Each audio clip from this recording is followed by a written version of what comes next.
ইংল্যান্ডের বিশ্ববিখ্যাত অভিনেতা রাসেল ব্র্যান্ড তার হাতে ভগবান শ্রীকৃষ্ণের ট্যাটু এবং তার আরেক হাতে আমাদের সনাতন ধর্মের যে 7 চক্র আছে সেই 7টি চক্রই অঙ্কিত আছে। বিভিন্ন ইন্টারভিউতে তাকে যখন জিজ্ঞাসা করা হলো তার মধ্যে এরকম পরিবর্তন কেন আসলো, তখন তিনি বললেন, আমি যখন মানসিকভাবে ভেঙে পড়েছিলাম, আমি যখন নিজেকে খুব একা মনে করছিলাম, আমি যখন ডিপ্রেশনে চলে গেছিলাম, তখন আমাকে কেউ বাঁচায়নি, একমাত্র ভগবান শ্রীকৃষ্ণ বাঁচিয়েছে। সেই গীতার বাণীর মাধ্যমে আমি শ্রীমদ্ ভগবদ গীতা পাঠ করেছি, যত পড়ছি তত অবাক হয়ে যাচ্ছি। এই জ্ঞান আমি আগে উপলব্ধি করিনি কেন?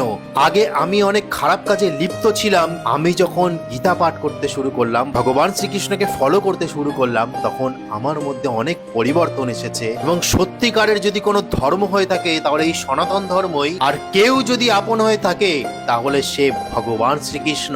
তাই এই শ্রীকৃষ্ণের ট্যাটু যখন আমি হাতে লাগিয়ে ঘুরি তখন সত্যি মনে হয় আমি একজন অর্জুন, আর ভগবান শ্রীকৃষ্ণ আমাকে সবসময় কি করতে হবে কি না করতে হবে তিনি সম্পূর্ণ আমাকে গাইড করছেন। আমি আমার জীবনের সমস্ত প্রশ্নের উত্তর এই ভগবান শ্রীকৃষ্ণের কাছ থেকেই পেয়েছি।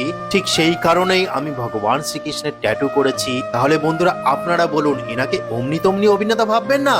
আমাদের দেশে যেরকম অমিতাভ বচ্চন সহ আল্লু অর্জুন, প্রভাস এবং শাহরুখ খান যেরকম অভিনেতা বড় স্টারের, তেমনি তিনি ইংল্যান্ডেরও অত বড় অভিনেতা। তিনি খ্রিস্টান ধর্মে ছিলেন কিন্তু কোনো দিক খুঁজে পায়নি। পরে ভগবান শ্রীকৃষ্ণের চরণে এসে তিনি সমস্ত দিক খুঁজে পেয়েছেন। এখনো সময় আছে, গীতা পাঠ করুন, ভগবান শ্রীকৃষ্ণের আদর্শে আসুন। তো এটা আজকে বলার ছিল।